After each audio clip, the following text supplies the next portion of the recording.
Good evening, good afternoon, good morning, wherever you are.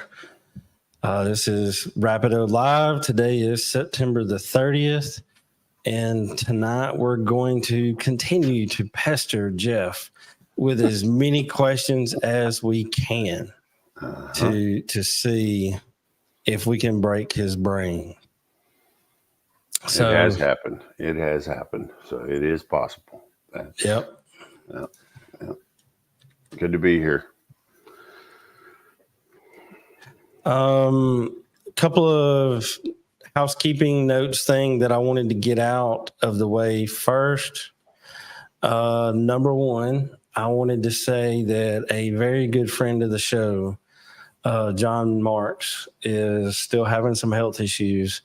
He was scheduled to become on the show next week. Unfortunately, he is not going to be able to be on the show, but he did ask that if you are a praying person to keep him in your prayers. Another thing that I would like to do is give a shout out to Avela Imports, and I may have messed that up. My Spanish is not great. It is muy poquito, but they are a new Rapido distributor out in San Bernardino, California. Be sure to look them up at TONIAVILA farm.com. I know they do have it available on their website for sale, and they do sell it there locally in the San Bernardino area. All the information discussed in this interview is intended for historical, entertainment, and educational purposes only. None of this information is intended for any illegal purposes. All opinions are that of the respective individuals, and all rights reserved. You got to get that out of the way for Uncle Sam. So, Jeff. Sir. Last week, we had a lot of questions. We did. And we've got a pretty good bit just left over from last week, and I'm already seeing a lot of stuff come up in the comment section on YouTube and on Facebook. So we're going to do the best that we can, guys, to get to all these questions. First thing that I would like to do is looking in a lot of the groups that I'm in, there's a lot of people that really and truly deep down inside feel like oyster shells is grit. Can we talk for a few minutes about the difference in grit or limestone and oyster shells or calcium carbonate? Yeah, we can. And it's easy to understand why, like, whether it's calcium chips, it's oyster shells, because it's big and gritty. Mm-hmm. And if you hold it in your hand, to you and I, it feels hard or firm or, like it's going to last. Right. And in all actuality, I mean, there's plenty of studies to prove this, that oyster shell actually is only in a chicken system for 24 hours. Okay. And the whole point behind the oyster shell is so the hens have slow dissolved calcium through the night when they're on the roost or when they're sleeping. And with that slow dissolving calcium in their digestive tract, mostly in their lower gut, and intestinal tract, we get a better quality eggshell. Right. But oyster shell is not going to stay in there for more than that 24-hour period. Okay. It's going to be gone by the following day when that bird eats the next round. Oh, look, now, is every piece of oyster shell gone? No. But it's not going to hang around in the gizzard. So whereas granite grit is going to stay in, it's going to stay in the gizzard where you want it. The only place you want grit or the only place you want stone is in the gizzard. And it's going to stay in the gizzard for days, weeks. If a bird has enough, and I've opened up enough gizzards, and I bet you that the majority of guys listening tonight haven't, but I've opened up, hundreds of gizzards because I really want to know what's in there. And the ones that are being fed grit, the contents of the gizzard by sight, not by weight, is 50%. It's half stones. Okay. So I'd challenge anybody listening. Look, next time a bird dies by accident or however, right? You wring its neck, whatever. Just take a minute, pull the gizzard out, split it open, send me the picture. And if you're not feeding grit, there's not going to be 50% granite in there. But it I said it lasts a long time. There's probably on a mature bird, if I weighed it, and now I need to do this just so I know, but for science. if I weigh it out, I'll bet you there's probably 1.5 ounces of grit in the gizzard, of stone, and if I weighed it out, so it's when they have access to it, right? If they don't have access to it, then of course it ain't going to be there. But so with that, the grit, that's what breaks up those pellets that are rock hard and the pieces of corn. Right. More so the corn. The corn. I mean, when the pellet gets wet, once a pellet gets wet and it soaks down, like in the crop, by the time it leaves the crop, those pellets should be pretty well broken kind of up. mushy. Yeah. And I like larger particle stuff. And people think pellets are larger particle, but really they're powder that's been pressed into a pellet. And within a couple hours of coming in contact with moisture, water, gut juices, they start falling apart. But I want that gizzard to work hard. I mean, I want that gizzard working all the time. I can't prove this. I'm not gonna. This is just my way of thinking. But I think the more the gizzard works, the harder the gizzard works, the stronger that chicken is. To me, the gizzard is the core strength of that chicken. So I want it. I want that gizzard working all the time, and I want it working hard. So Michael says that he's seen a study with laying chickens, and they really aren't. I mean, they're not a lot different than game fowl, but the studies show that whole corn can stay in the system for a week or so. He can't remember the exact number of days. It can if there's no grit, because it's got to sit there. It's got to sit there and soak and slowly dissolve. There's really no stomach acids. Okay, so until something leaves the gizzard, so from the crop down the trachea to the gizzard, right? There's no real bacteria, or there's no enzymes. There's no digestive function. Okay, at that point, it's just getting it to the grinder. Right. Yeah. And then the bird breaks it up. And when it's small enough, it'll slip out, it slips into the intestinal tract or the gut. And that's where, all your live bacteria, all your enzymes, all your digestive juices are doing their work. So there's very, very little, in the gizzard. The gizzard is solely for grinding. So there's not, and I don't want to say there's no digestion going on. There is, because it's breaking it up and it's making it into smaller particles, and that's part of digestion. But the true digestion and absorption is going to happen after the gizzard. Okay. So the better we get it ground up and the smaller that particle size is leaving the gizzard going into the gut and the intestines, the more the bird's going to get out of it. In the studies I've seen, we've seen a 7 to 10% reduction in overall feed required by a chicken when it gets grit. So, and that leads me to another question that came up, and I see this a lot. What is the most common cause of sour crop? What is a way to possibly prevent it and get your bird better? All right. So, sour crop is most of the time and I'm never going to say it's always, but most of the time, sour crop is actually a yeast infection, a negative yeast infection in the crop. And the um, usually gets blocked by something with too much fiber, Okay. like it ate something too big to soak and digest, or, when you turn them loose on grass that's too big, most of the time, I'm seeing it on the grass where they eat really big blades of grass, really big pieces of grass, and they just can't get it to pass.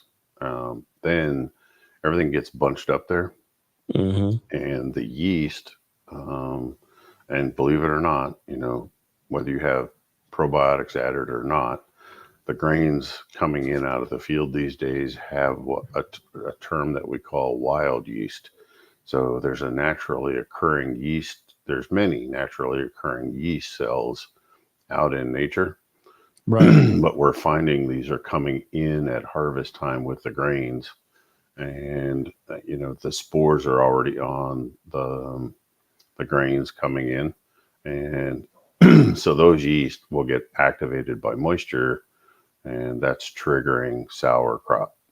And if we don't get that crop to flush and get things moving, actually had one lady who did surgery on the bird, right? Clipped back the feathers, got the feathers out of the way, went in there with a surgical scalpel, opened up the skin, opened up the crop, emptied the contents, flushed it all out, and then gently sutured that bird back up. And the bird's still alive today. Bird's doing fine.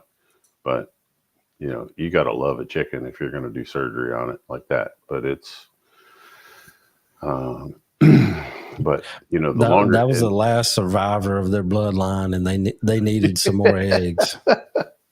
They needed some more eggs. Yeah. So Let's see. Victor asked, "Is there any benefit when feed soaked oats? And does it matter what type of oat you use?" Look, okay, I'm not gonna put down soaked oats, only because I haven't tried it. But if I was going to soak oats, I would only do it for about 24 hours. I don't know that I really want the whole fermentation going on, back to the wild yeast and things like that may get out of control. Okay. So I'm not opposed to soaked oats. I haven't seen the need for soaked oats yet. Okay. I'm leaving that door open. I'm learning new stuff every day. Yeah. I for mature birds, I really prefer the whole oats.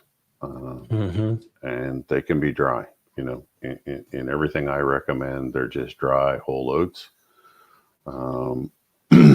And I need to find the article again, but there's some really old data, like 100-year-old or 60-year-old data that showed that the oat hull, after it breaks up, right after it breaks up in the gizzard, when you got grit, the actual oat hull, the outer oat hull, as it passes through, it doesn't digest. And as it passes through the gut and the intestinal wall, it's a natural irritant to internal parasites. Like those little shards of oat hull are poking and prodding, and, they're really pissing off the internal worms. So I like the whole oats with the hull on them. That's my preference. So, and also, it makes that gizzard work harder. Again, back to keeping that gizzard moving. The more that gizzard contracts, and releases and does its job, I think the bird is healthier. I agree. Dwayne says, hey, Dwayne, I saw your videos that you posted about your rooster that was about 30 feet up in the air in a tree holding on for dear life. That's definitely a keeper right there. He said that he has found broken glass pieces inside the gizzard with no sharp edges left. Yes, sir. There's a man that's definitely feeding some grit. Yeah. Or that bird's getting stones for sure. But somehow, the unusual things that we've seen in gizzards, the list is long. I mean, yeah.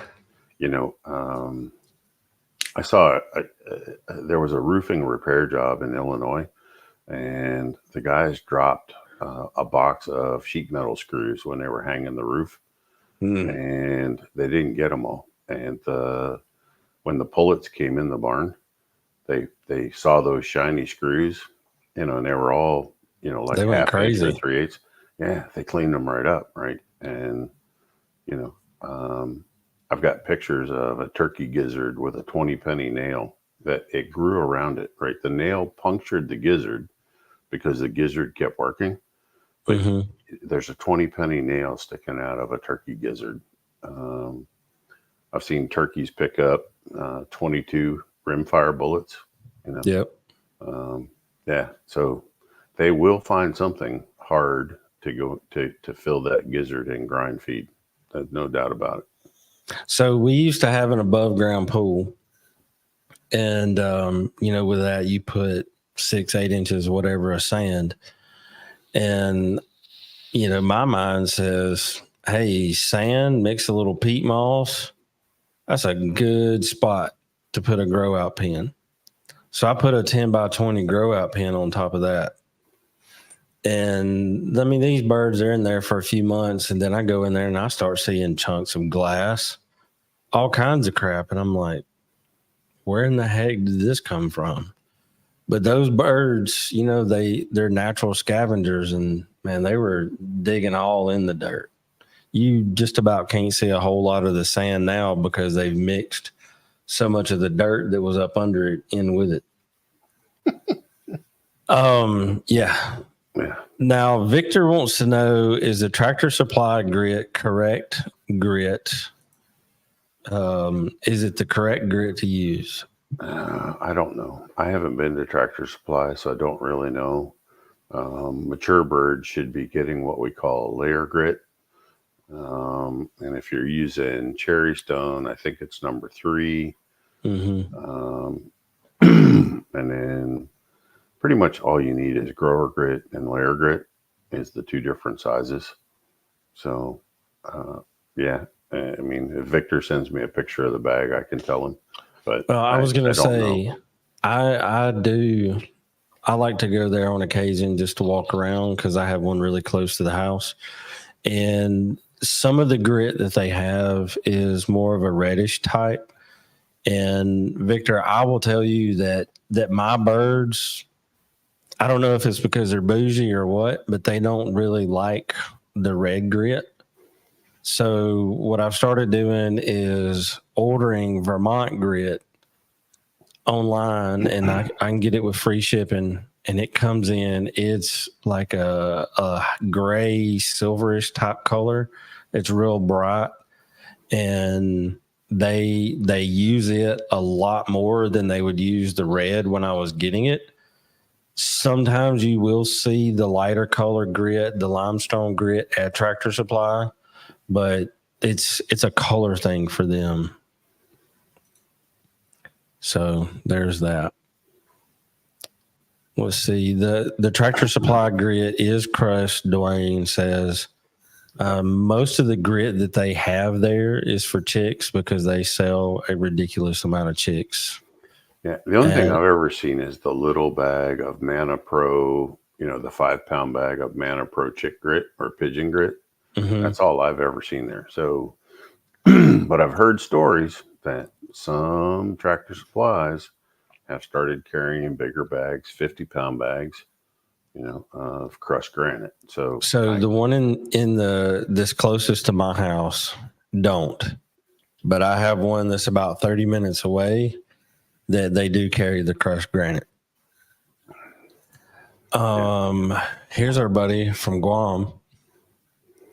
Says, if my last feeding is 5 p.m. on Friday, how many hours would it take for my bird's gizzard to be empty?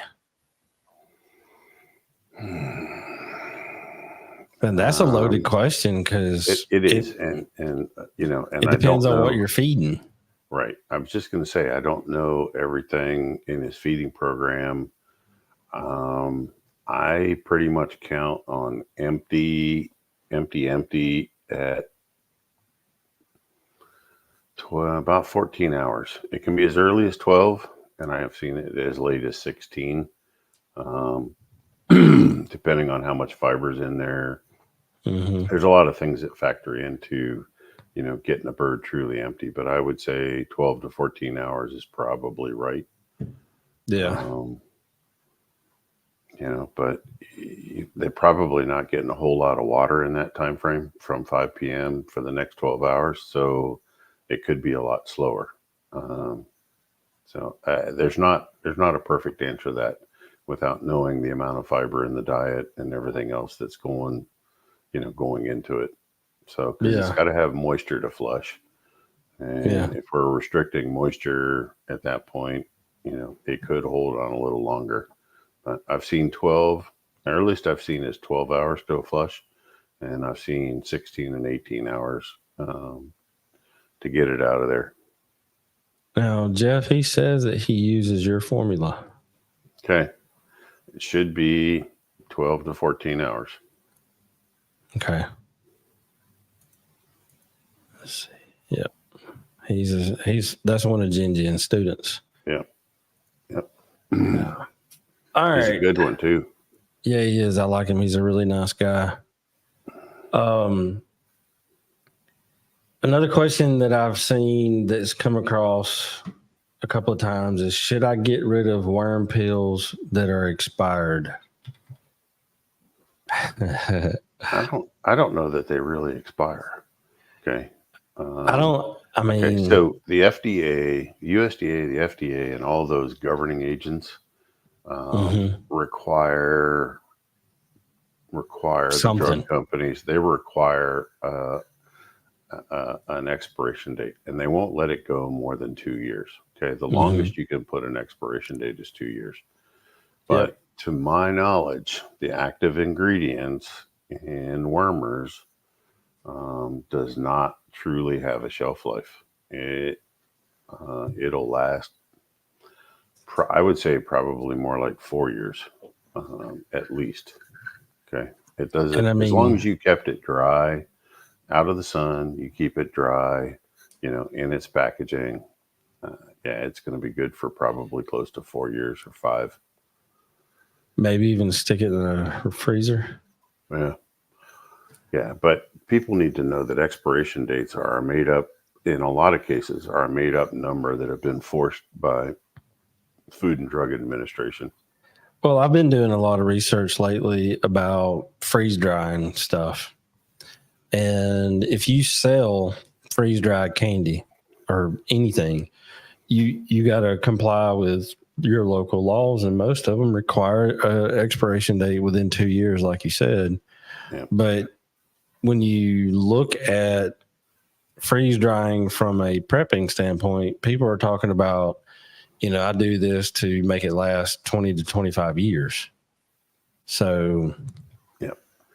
I don't really trust them. Again, okay, the only way you can have this is my knowledge, okay? I can't show you the proof of it, but my knowledge of FDA guidelines are the maximum shelf life is 2 years.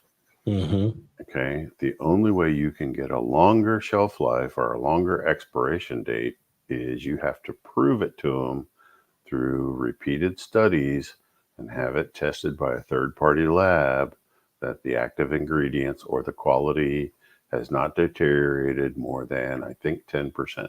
Okay. So it's crazy. And it's a lot of money. Dwayne has a question here. He says, what is the best treatment for mud fever? Okay, so let's understand what mud fever is doing, right? And the reason the bird is picking up dirt and putting it in their water is they're trying to soothe either their gut or their intestinal tract. So they've got something irritating their intestinal tract. And clay particles, or mud in this case, are excellent soothers for this. And they'll get like mycotoxins or other things out of the system. So I actually tell people to buy a product which is a calcium bentonite clay called Redmond clay, Mm-hmm. and Redmond clay is, really clean, food grade, purified, whatever. And I can put 1 to 2 tablespoons in a gallon of drinking water, shake it up, mix it up really good, and use that to serve it. And the birds will straighten up. Usually, for most people, the birds will straighten up within 3 or 4 days, and they'll quit doing it on their own. The only reason I use that particular clay is I know its purity level and how clean it is. So Yeah. I know that there's no foreign bacteria. I know that there's no strange stuff. It's actually a volcanic ash product, and it's really, really clean. So but it's a calcium bentonite clay powder. There's a lot of them on the market. You can probably find something local. All right. So I had one that was posted on Facebook a while ago. It says, I've been backyard breeder for a while, and I live in a small town with bigger towns all around. Been buying the same brand of feed from a local mill. Over the years, I've noticed a change. I was buying 15% with whole corn in the summertime, with 18% with cracked corn in the wintertime. Over the last few years, they changed to where both are a whole corn, and it's about $1.50 more for the 18th. I just get that now. And the feeding direction, it says feed free choice to mature game fowl, add supplements if needed. Been trying to find the old tag to see what it is. With the economy getting ridiculous, prices getting higher, quality getting worse, what should I do? Yeah, actually, if the price of that feed only went up $1.50 in the last year or so, they've already cut a bunch of corners, right? So they've taken something out of it, and vitamin prices have gone up. Feed prices have, gone up roughly 20%. So a $20 bag of feed's gone up, $24. If they didn't water it down and they didn't reduce their quality, feed prices have gone up over the last year and a half, about 20%. But a lot of these guys are scrambling. They're using more byproducts. They're using more wheat middlings. They're using more corn distillers. They're trying to keep the price down because they know too many guys are shopping based on price. If they see 2 feeds on the shelf, one's 20, one's 25. Well, unless they know there's a significant difference, they're going to buy the $20 feed. So, the feed mill people know this, and they want to keep selling you feed. So we've kind of forced them into this corner is what I'm saying.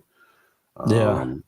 And as a person who manufactures and sells things into the livestock community and poultry community, I get this pressure every day. Oh man, why does stuff cost too much? Oh, I better go check your competition, see what they got. And I hear this shit. I'm like, but It is what it is. I'm a hard ass. I'm not changing my formula because you're cheap, right? So my shit's going to stay the same. Okay. You go try somebody else's, you'll be back. Okay. And then that's just the truth of it. Right. So, We're not changing the recipe to make it cheap, and we're not adding preservatives. That ain't happening. No. That ain't happening. So, I'm just not going to dilute it down. Right. I can explain to you why my stuff costs more. Right. And I can show you on the tag. I can show you in the formula. I can explain to you, exactly why it costs more. And, but I never have to hear you, you can come say you're too expensive, but you never are going to come back to me and say your product failed. Okay. Right. I never have to live with that my product failed. So, and that's one thing that I've noticed since, I've been studying poultry nutrition quite a bit for the last while. And I've got to where I can look at a feed tag and tell by the ingredients, I can be within $1 of what it cost, because a lot of the stuff they put in there to keep it cheap because they don't, not everybody wants to pay $28, $30 for a bag of feed, but it is what it is. This question I've had a lot of people ask, and I can't think of a better person than the guy that wrote the formula. What in the world is Rapido made out of? All right. So Rapido is, and we're going to talk about quality now. Okay. So just what we just came from. So you went to the next best question. So Rapido starts out with a very select, unique sourdine fish meal that I get from a family-owned, fish processor in Guaymas, Mexico. Name of the company is Guaymas Protein. Beautiful place, by the way. Yeah. And, Carlos, the owner, is an outstanding guy. Okay. Starts with that. Right.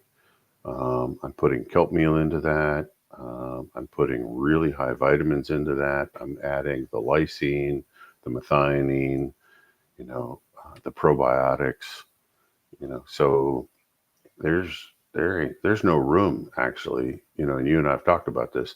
There's no room in the Rapido to do anything different, right? It is full, and it's only full of essentials, right? There's not a single byproduct in there, in that bag. And, I'm worried guys are leaving the bag open and humidity's getting into it, because I've had a couple guys actually got their Rapido wet, and that fish meal will start to rot quickly because I don't believe in these really heavy, harsh, preservatives. So I'm not going to put them in there. So that's what's in there. It's fish meal, some kelp meal, vitamins, amino acids, probiotics. That's the long and the short of it. There's trace minerals in there as well. There's a little bit of zinc, copper, manganese, iron, and the Rapido has vitamin K. We did put vitamin K in there specifically for the game fowl community. So you're gonna have to read this one because it says what's ectotoxin? Ethoxyquin. Ethoxyquin is an antioxidant or a preservative. Yep, that is the preservative. And they've quit using that in the high-end dog foods, and they've taken it out of anything related to horses because they've linked skin disorders and metabolic problems with ethoxyquin. But yet the FDA and the USDA still allow those SOBs to use that shit. So if I see anything with ethoxyquin, I just run the other direction. I don't want anything to do with it. Okay. Yeah, and guys, I'll say this: if you dive off and start studying poultry nutrition, you're going to learn a lot about what that feed tag says, and you're really going to start questioning the food that you eat yourself, and you're going to understand a lot of why your body does the way it does too. Here's a question for us. Coccidiosis has been a headache of mine. He's in Guam. And what can I do to prevention and treatment? Please advise. Had one shrink to skin and bones, but it would eat a lot.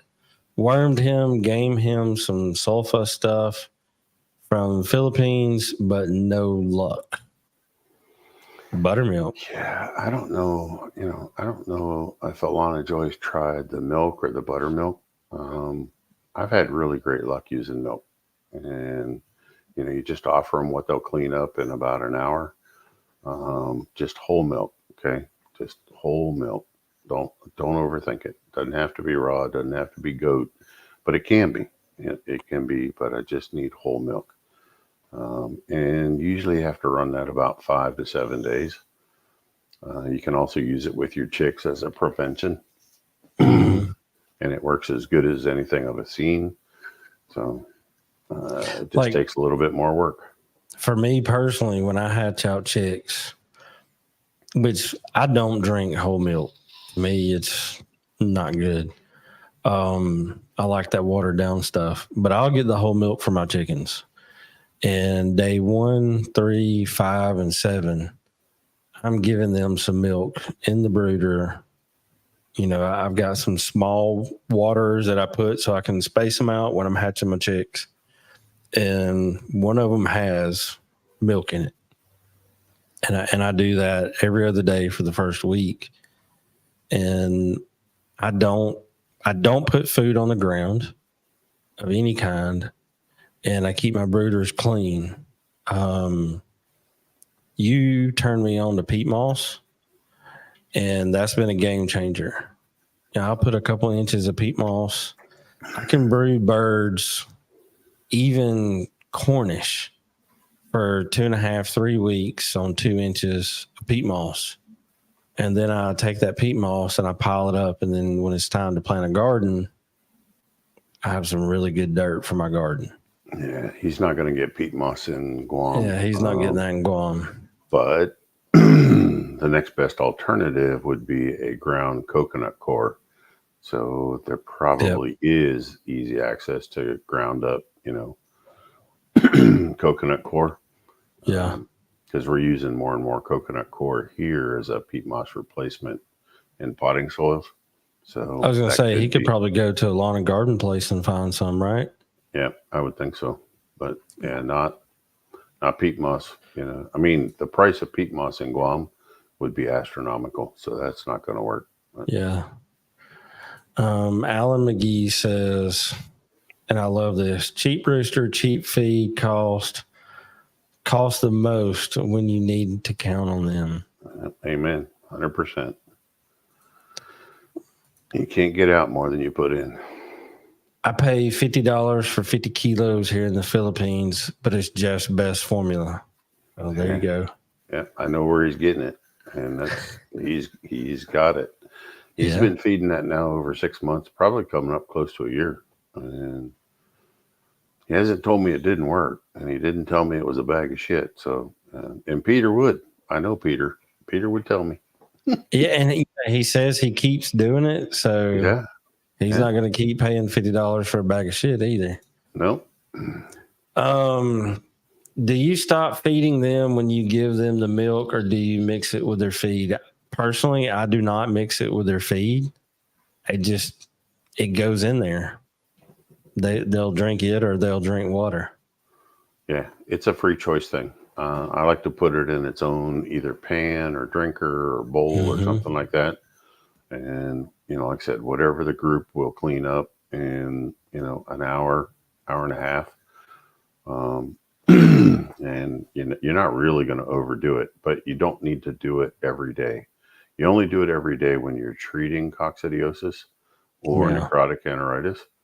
When you're using it as a prevention, like Gary said, I usually tell people day 3, day 7, day 14, day 21, day 28. Okay. And that gets you up to 4 weeks of age, and they should have their own immunity to it by that age. Peter says, nope, I'm winning. Yep. So he's going to keep paying it. Yep. 50%, 80% off block, 20% 5-way, and Rapido. His roosters feel great. Appreciate that. Yep. Let's see. I got another question. While we're talking about feed, we talked about this briefly last week about observable differences that you can expect when you switch to a better feed. Touch on some of those again for us. All right. So when you've got it right, okay, and you're feeding them really good, usually at about 10 days to 2 weeks, 10 to 14 days, you see their personality change or their disposition change, right? So, they're a little more alert, they're a little bit more energetic, but at the same time, they're more satisfied, right? And one of the ways I know when a bird's being fed right is when I come up to the pen. Do they come up out of curiosity to see who I am and what I'm doing, or are they trying to run away from me? Okay, and when I find a bird that's doing its damnedest to get away from me, then I know that there's something not right. Okay. Either the bird's been mishandled, abused, or that the feed they've been on has been wrong for a long, long time. So, look, I'm going to see them. They are going to be more alert, and they're also going to be more active, but they're not going to be afraid of you, right? They're looking for you to come to the pen, right? They're looking for that feed, and I can't tell you how many guys have told me when they started feeding Rapido with whatever they buy in local, if they ran out, and they didn't put the Rapido in the feed, the birds would kind of look up at them like, you want me to eat this shit? And there's no, without the Rapido? It's like, they just give them the look like, hey man, where's the good stuff? So it was funny early on, in the early Rapido days, I'd get those calls. So, I mean, they know that if it's got that oil on it, they know what's in it. well, they can smell the fish meal, right? Yep. So they know this fish meal's in there. They can see and smell the oil. They know if the good stuff's in there or not. And they're smarter than we give them credit for sometimes. So while we're talking about feed, let's talk about, so people can take some notes when they're looking at that feed tag. What should they be looking for? Well, I mean, everybody, everybody's looking at the guaranteed analysis, and everybody gets all hung up on the protein.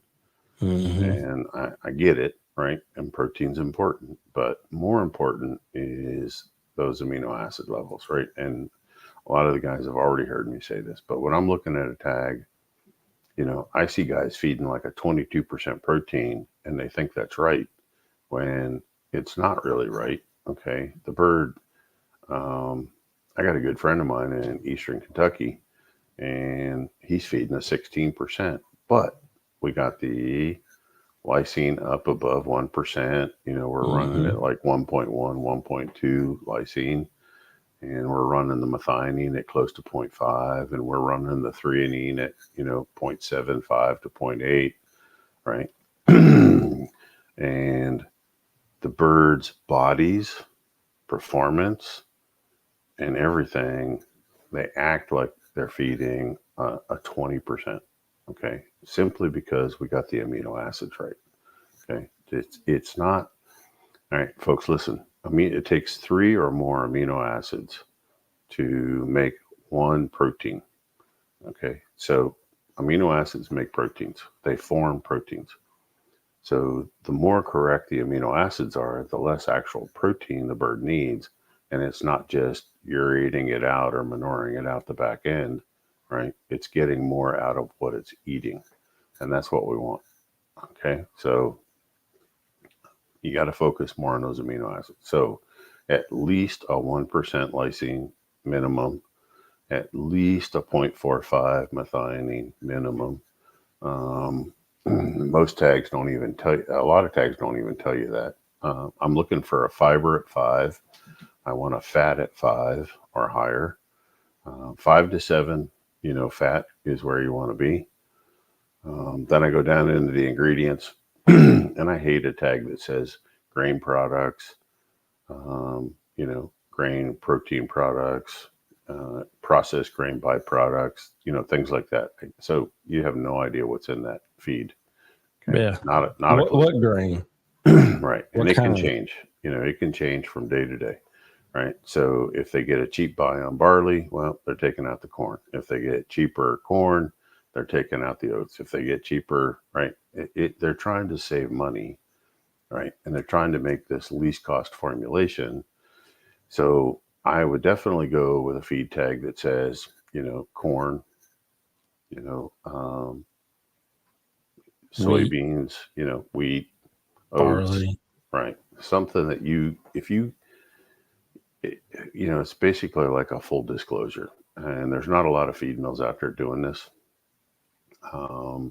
Not that I want to promote Kalmbach, but I have to give them kudos that at least they're putting their ingredients on their label. Do I trust them 100%? I don't know, but at least they are giving you like a full disclosure of what's in there. So Peter says a true test, if you got really good feed from day one, is when people visit your yard and they always want to know how you got such beautiful bodies on your stags and on your pullets. And he said you got to start from day one with quality. yep. And I think a lot of guys are missing that. Peter brings up an excellent point. Okay. If you want the best muscle development, especially up in the breast and the legs and the thigh, that occurs in the first, you're setting the pattern for the muscle in the major parts of that body in the first 2 weeks of life. So if you're feeding a crappy, cheap chick starter, you've already set them back, right? They are never going to be what you want them to be. The most important and the most expensive feed you should ever buy is your chick starter. Okay, and I don't care if you have to buy somebody's foo-foo organic off of a Chewy and get it shipped in for $100 a bag. That starter feed is the most important feed you will ever feed your chicken. And if you screw that up, I can't fix it. There ain't nobody out there going to fix that. Okay. Yep. This one says, before we didn't use Rapido, but now that we've been using it, we've won a whole lot more derbies. The way we used it to do it was buy the product and put it in pills ourselves, because there's no pill from back then when we first started buying it. Mentioning that, there's some people that have orders for Rapido Red that have been dangling for the past week. The stuff is made, and those orders will go out this week. I had no clue that people wanted that as bad as I've seen that they wanted it, but they do, and it's coming. Let's see. Mine has grain product, plant protein product, processed grain byproduct, animal meat, animal protein product, forage product, then goes with all the additives. Yeah. So it's very, very generic. Okay. And then the only one plus, the one plus that Michael's feed has, it does have an animal protein in it. Okay. Yeah. Okay. He got points with me. At least it has an animal protein, because I've never met a vegetarian chicken in my life. Okay. And if anybody tells you they got a vegetarian chicken, they're lying. Yeah, they're definitely lying. They're lying. There ain't a vegetarian chicken anywhere. Let's see. Dwayne says, I feed a 22% meat bird starter. That's fine. I just would like to see the amino acid levels on it. I mean, I'm not questioning, Dwayne knows what he's doing. I'm only here to help guys. So, I'd love to pick that tag apart and, see what it's missing. And we might be overfeeding protein and not, I would only do that high a protein for a month? Yeah, 4 to 5 weeks. 4 to 5 weeks. I will say, if it's the start to finish meat bird formula that I've seen that's pretty popular, if you add in the Rapido like you should, your amino acids will be where they should be. It does boost them up a little. Yeah, he said he's adding the Rapido to it, so he's mixing in the Rapido. Yep, that's perfect. That's definitely helping him. So, Doug says, "Is Purina Chick Starter with Rapido a good feed?" Yeah, I mean, Doug needs to send me the tag. I'm not sure. Not all of Purina's Chick Starters are the same. It should be. I don't think it's going to be a problem. And I work close with Doug, so that's, I think we're fine, and I think I have looked at it in the past. So I just want to make sure that it's fresh. So we need to watch the dates on that. So Now, I can say if it's the Purina Flock Razor, I do have a database that's got a lot of these in it. The protein is at 20%, the fat's at 3.5. The vitamin A falls right at 7,000 IUs, which is great. It does not have vitamin D in it, which is unfortunate. Vitamin E is at 14 instead of more like 50 to 100. It does have 1.1% lysine and 0.55 methionine, but it don't have threonine in it at all. Well, they don't guarantee it, right? So Yeah. there would be whatever's coming with the soybean meal and the natural proteins, but Right. we don't have a way to identify it. So, but he's putting the Rapido in there, so he's definitely hitting his numbers. It should be good. The bird should look good, especially if he's using the oil with the Rapido to get the fat level up above 5. Mm-hmm. Let's see. Places like Guam are limited to feeds available, but when you add the Rapido to the program, it greatly improves it. Yeah, the guys in Guam really have it tough. I mean, the guys here in the States think they have it tough finding feed. Yeah, go to Guam. Yeah, go to Guam. Or go to the Philippines. Your choices are really poor. Is it possible to optimize a 1-year-old stag's muscles that's been fed poor quality feed, then change to high quality? It's really tough. I mean, Lucas, it's really tough, and nobody wants to do it. So, I mean, to do this, we're talking about, and this is not perfect, but this is where, pulling them down body weight wise, kind of like a molt. We should have done it through the molt, but you pull them down and you strip out the fat, and you come back in there with a really precise, amino acid diet, and it'll be better. It will be better. Okay. It's never going to be perfect. I can't get it back to perfect.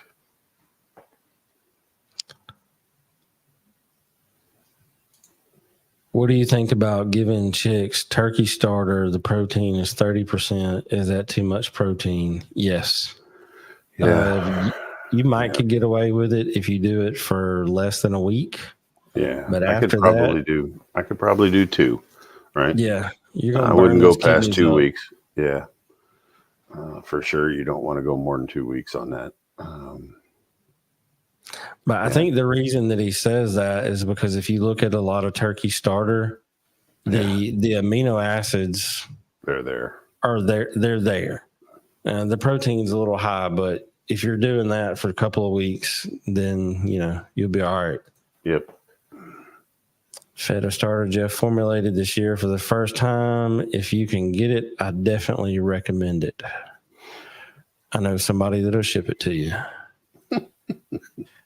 Gallo Supremo and the Jitter Juice has been good testing the stuff on the stags. That is great to hear. Good feedback. Yeah. We've been waiting to hear some feedback on that. So that's good. Yeah. Good deal. And Dwayne says, give him a boiled egg. Yeah. That is never a bad plan. No, just crush it up. Not too much. Don't get crazy with the boiled eggs, guys. Okay. The first week, you're only talking about 1 hard-boiled egg or 2 for 25 chicks. As they get bigger, you can gradually increase it. But I don't want egg laying around out there, for more than 3-4 hours. And then, you're just opening yourself up for things you don't want. All right, we've got time just for a couple more. One that I've actually had submitted 3 times, so I want to make sure I get it asked as well. Does activated charcoal work on diseases in younger birds, older birds, both, or yes in general? And how would you go about doing that? All right, let's back up just a second, and I don't want to burn up all of our remaining time, but activated charcoal is solely designed, its sole purpose is to bind toxins and poisons. Okay. That's why if you go to the hospital, if somebody swallows poison, You go to the emergency room, they're going to give you activated charcoal because it absorbs all that stuff. It does nothing that I'm aware of for bacterial or viral diseases. Okay. It's only going to bind up toxins, bad things, poisons that are in the digestive tract.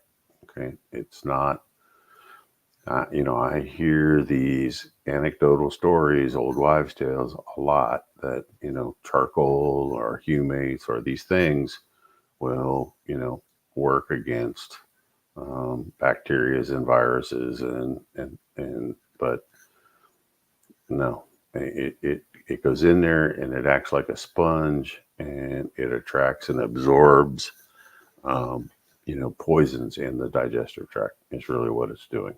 Okay. So you use it for a digestive upset. You use it if you think the birds are poisoned from something, but it's not going to work against, bacterial or viral infections. And that's not, I wouldn't count on it.